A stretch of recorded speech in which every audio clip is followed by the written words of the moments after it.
राजकारणात विरोधक असतात, तर निवडणुकांमध्ये प्रतिस्पर्धी असतात. पण काही संघर्ष असे असतात की ते केवळ राजकीय नसतात, तर ते घरांच्या भिंतीमध्ये घडलेले असतात आणि त्यांची वेदना पिढ्यानपिढ्या पुढे चालत असते. असेच धाराशिवच्या राजकारणात पाहताना अशीच एक कथा समोर येते. ती केवळ सत्ता, निवडणूक किंवा पक्षाची नाही. ती दोन मुलांची आहे, दोन वडिलांची आहे आणि नियतीने त्यांच्या खांद्यावर ठेवलेल्या वेगळ्या वारशाची आहे.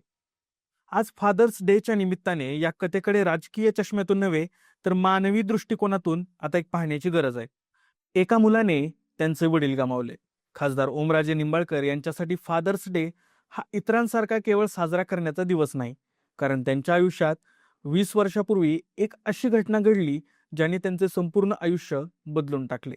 त्यांचे वडील पवनराजे निंबाळकर यांच्यावर झालेल्या प्राणघातक हल्ल्यामुळे आणि त्यानंतर त्यांचा झालेला त्यातून मृत्यू हा केवळ एक व्यक्तीचा अंत नव्हता, तो एका कुटुंबासाठी भावनिक भूकंप होता.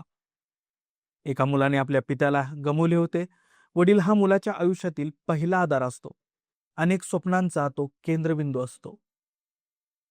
जेव्हा मुलगा मोठा होत असतो तेव्हा त्याला वडिलांच्या अनुभवाची, मार्गदर्शनाची आणि सावलीची गरज असते. पण काही मुलांच्या नशिबात ती सावली फार लवकर हरवते.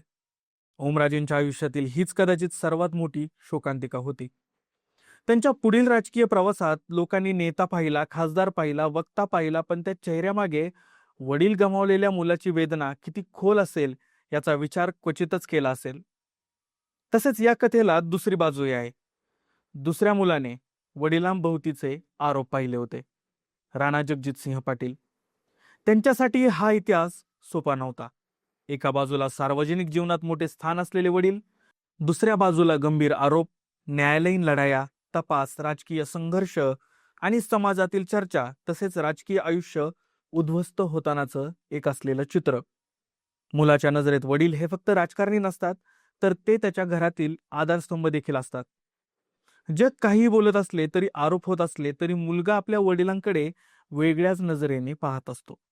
राणा जगजितसिंह पाटील यांच्या आयुष्यातील संघर्ष हा वेगळ्या प्रकारचा होता.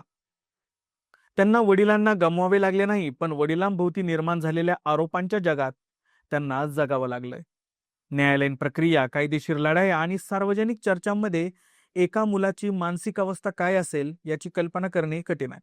प्रत्येक वडिलाला जसा आपला मुलगा निर्दोष असावा, तसंच यांना देखील, राणा जगजितसिंह पाटलांना वाटत असेल की आपल्या वडिलांना देखील निर्दोष सिद्ध व्हावं, त्यांची बाजू ऐकली जावी असं देखील त्यांना वाटत असावं, त्यांना न्याय मिळावा असं देखील त्यांना वाटत असावं. दोन हे वेगवेगळे संघर्ष आजवर पाहिले गेले.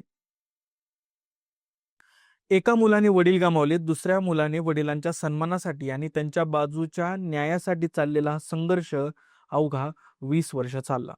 दोन्ही वेदना वेगळ्या आहेत, त्यांची तुलना होऊ शकत नाही. पण एका बाजूला रिकामी झालेली खुर्ची आहे, दुसऱ्या बाजूला आरोपांच्या घेऱ्यात सापडलेला एक बाप. एका बाजूला एक आठवणी आहेत, तर दुसऱ्या बाजूला आरोपांच्या वेदना आहेत. पण दोघांच्याही केंद्रस्थानी वडील नावाची हीच व्यक्ती दिसते. राजकारणाच्या पलीकडील सत्य. भारतीय राजकारणात आपण अनेकदा पक्ष, विचारधारा, निवडणुका आणि समीकरणे पाहतो, पण प्रत्येक नेत्यामागे एक मुलगा किंवा मुलगी असते. प्रत्येक सार्वजनिक व्यक्तिमत्वामागे एक कुटुंब असतं. पवनराजे निंबाळकर आणि पद्मसिंह पाटील या दोन नावांभोवती अनेक वर्ष राजकीय आणि न्यायालयीन चर्चा होत राहिल्या. पण या चर्चामध्ये दोन मुलांच्या भावविश्वाचा विचार फारसा झालेला दिसत नव्हता. एकाला वडिलांच्या शिवाय स्वतःला घडवावे लागत आहे राजकारणात, दुसऱ्याला वडिलांच्या उपस्थितीत त्यांच्या भोवती उभ्या राहिलेल्या प्रश्नांसह जगावं लागत होतं.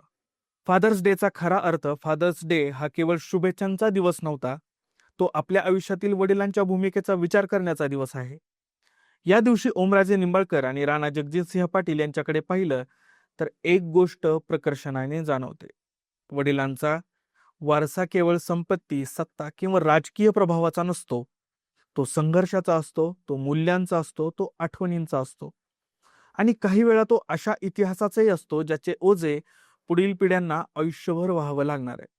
आज फादर्स डेच्या निमित्ताने या दोन वारसदारांकडे पाहताना मतभेद बाजूला ठेवून एकच गोष्ट लक्षात ठेवावी लागते, आणि ती म्हणजे राजकारणात ते प्रतिस्पर्धी असू शकतात, पण जीवनाच्या मोठ्या कथेत ते दोघेही सर्वप्रथम आपल्या वडिलांचे पुत्र होते.